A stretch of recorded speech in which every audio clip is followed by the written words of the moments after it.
जय हिंद दोस्तों सर्वप्रथम आज वेटरन्स डे है और जितने भी दिग्गज हैं पूर्व सैनिक हैं सभी को वेटरन्स डे की बहुत बहुत हार्दिक शुभकामनाएं। वेटरन्स डे के शुभ अवसर पर वेटरन्स को संबोधित करते हुए रक्षा मंत्री जी ने कहा कि सैनिक भगवान तुल्य हैं और उन्होंने कहा कि पूर्व सैनिकों के लिए सब कुछ करेंगे उनकी देखभाल के लिए, और जिक्र किया कि किस तरीके से सैनिकों की देखभाल होती है, सैनिकों का पूर्व सैनिकों का क्या समाज में स्थान है और भारतीय सैनिकों का तो देश में ही नहीं बल्कि विदेशों में भी किस तरीके से सम्मान होता है, वो सारा जिक्र किया। तो वो आप सुने उनकी जुबानी और अंत में आप अपने कमेंट्स जरूर दें। तो सुनिए रक्षा मंत्री जी को।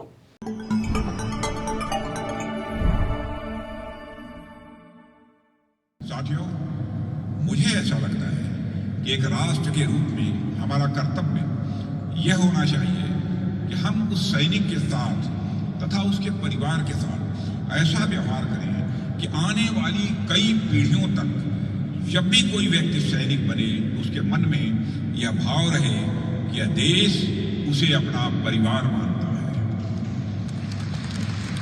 यह देश किसी भी मुसीबत में अकेला हमें नहीं छोड़ने वाला है, यह भाव उसके अंदर होना चाहिए।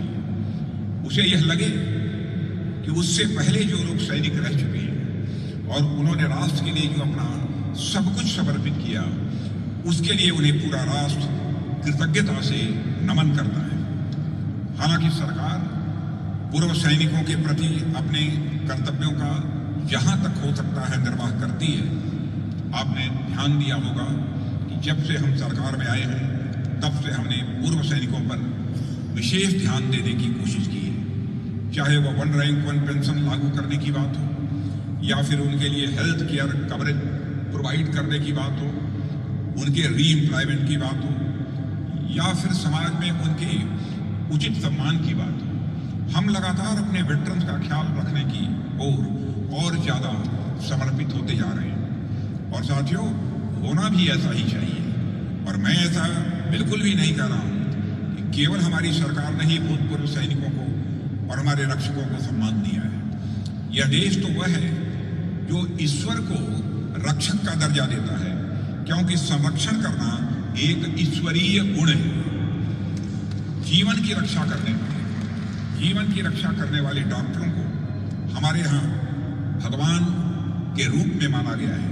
तो आप सोच कर देखिए, यदि ईश्वर हमारा रक्षक है, डॉक्टर यदि ईश्वर स्वरूप है, तो कहीं न कहीं हमारी सीमाओं पर जो लोग हमारी सुरक्षा कर रहे हैं उन रक्षकों में भी ईश्वर का अंश तो मौजूद होगा ही होगा, ऐसा मेरा पूरा विश्वास है। इसलिए भूतपूर्व सैनिकों का सम्मान करना तथा उनके परिवार की देखभाल करना यह ईश पूजा से कम नहीं है। साथियों, कोई भी परिवार अपने संसाधनों के अनुरूप ही अपने परिजनों का ख्याल रखता है। ठीक उसी प्रकार एक राष्ट्र भी अपने संसाधनों के अनुरूप अपने भूतपूर्व सैनिकों का भी ध्यान रखता है। जैसे जैसे यह राष्ट्र प्रगति करता जा रहा है, हम अपने भूतपूर्व सैनिकों की वेलबींग की ओर और अधिक कैपेसिटी से और अधिक क्षमता से बढ़ते जा रहे हैं। हम जैसे जैसे विकास के नए आयाम बढ़ते जाएंगे, हमारे संसाधनों में स्वाभाविक रूप से वृद्धि भी होती जाएगी और हम अपने सैनिकों की सेवा और ज़्यादा कर पाएंगे। लेकिन यदि इच्छा शक्ति में कमी होगी तो उसे दूर करने का कोई उपाय नहीं है। इसके लिए दृढ़ इच्छा शक्ति का होना यह आवश्यक है। इसलिए मैं चाहता हूँ कि एक राष्ट्र के नागरिक के रूप में हम अपने सैनिकों के सम्मान के लिए अपनी इच्छा शक्ति, अपनी विल पावर को और मजबूत करें। एक सरकार के रूप में हमने सुनिश्चित किया है कि हम अपने भूतपूर्व सैनिकों के सम्मान के लिए प्रतिबद्ध रहें और वह चीज भारत के नागरिकों में भी रिफ्लेक्ट हो रही है। पिछले कुछ दिनों में मैं कुछ जगहों पर CSR कॉन्क्लेव में गया। वहाँ मेरी उद्योगपतियों से तथा आम नागरिकों के साथ बातचीत हुई और मुझे ऐसे उद्योगपतियों से तथा आम नागरिकों से बातचीत करने का मुझे अवसर मिला जो अपनी इच्छा से सेना के लिए कुछ न कुछ वह करना चाहते हैं। मैं गुजरात में अभी हाल में ही 10 दिन या 15 दिन पहले मारुति वीर जवान ट्रस्ट के कार्यक्रम में गया। बहुत ही भव्य कार्यक्रम था। भूतपूर्व सैनिकों के लिए आम जनता में इतना बड़ा उत्साह, जनता की गैदरिंग उस कार्यक्रम में लगभग 10,000 के आसपास थी। जिस मारुति वीर जवान ट्रस्ट के कार्यक्रम में मैं गया था, वहां पर उन्होंने हमारे शहीदों के परिवारों की आर्थिक जरूरतों को ध्यान में रखने के लिए ही एक ट्रस्ट का गठन किया हुआ है। और मैं कई बार एनआरआई से भी मिलता हूं, बस सारे डायमंड व्यवसायी, मैं कई बार एनआरआई से मिलता हूं, वह भी सेना के लिए कुछ न कुछ करना चाहते हैं। मैं यहाँ पैसे की बात नहीं कर रहा हूं, मैं यहाँ बात कर रहा हूं इच्छा शक्ति की, विल पावर की। इस देश के नागरिकों के अंदर ऐसी विल पावर है जो अपने सैनिकों के लिए तथा अपने रक्षकों के लिए कुछ न कुछ वो करना चाहते हैं। साथियों, इस देश में उद्योगपतियों तथा आम नागरिकों को तो छोड़िए, साहित्यकार तक भी अपनी साहित्यिक रचनाओं से सैनिकों का गुणगान करते हैं। याद दिलाना चाहता हूं आपको श्याम नारायण पांडे जी की एक रचना आप सबने सुनी होगी कि मुझे न जाना गंगा सागर, मुझे न रामेश्वर काशी, तीर्थराज चित्तौड़ देखने को मेरी आंखें प्यासी। यह कहा है पंडित श्याम नारायण जी। और हमारे भारतीय सैनिकों का शौर्य ऐसा है कि सिर्फ भारत में ही नहीं बल्कि दूसरे देशों में भी उनका सम्मान होता है। प्रथम विश्व युद्ध या द्वितीय विश्व युद्ध के दौरान जो भारतीय सैनिक दूसरे देशों की रक्षा या स्वतंत्रता के लिए लड़ने गए थे, उनकी चर्चा सम्मानपूर्वक पूरी दुनिया में होती है। मैं भी कुछ स्थानों पर गया था जहां पर कि हमारे सैनिक जो प्रथम विश्व युद्ध द्वितीय विश्व युद्ध में लड़े थे और शहीद भी, उनके स्मारक बने हैं। उस स्मारक पर पहुंचकर मैंने अपनी श्रद्धांजलि अर्पित की थी, समस्त भारतवासियों की तरफ से अपनी श्रद्धांजलि अर्पित की थी।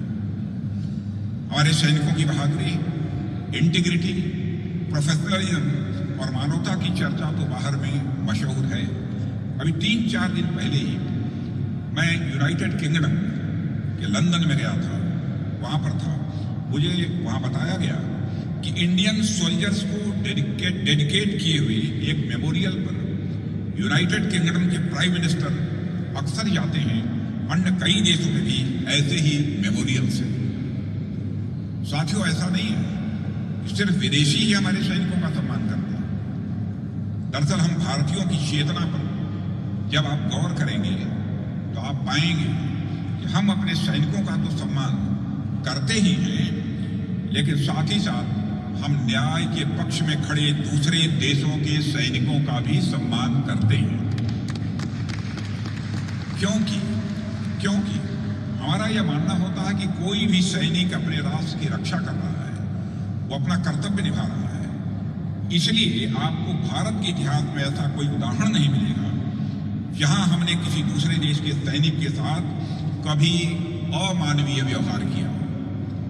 आपको याद होगा 1971 का भारत पाकिस्तान का युद्ध, इसका एक जीता जागता उदाहरण है। इस वार में पाकिस्तान के 90,000 से अधिक सैनिकों ने भारत के सामने सरेंडर कर दिया। भारत के साथ उन्होंने चाहे जैसा सलूक किया, भारत उनके साथ चाहे जैसा सलूक कर सकता था, पर हमारी संस्कृति को देखिए कि हमारा ट्रेडिशन देखिए कि भारत ने उन सैनिकों के प्रति पूरी तरीके से मानवतावादी रवैया अपनाया और आगे चलकर उन सैनिकों को पूरे सम्मान के साथ उनके देश भेजने का काम किया था। शत्रु सैनिकों के साथ भी ऐसे व्यवहार को मैं मानवता के स्वर्णिम अध्यायों में से एक मानता हूं।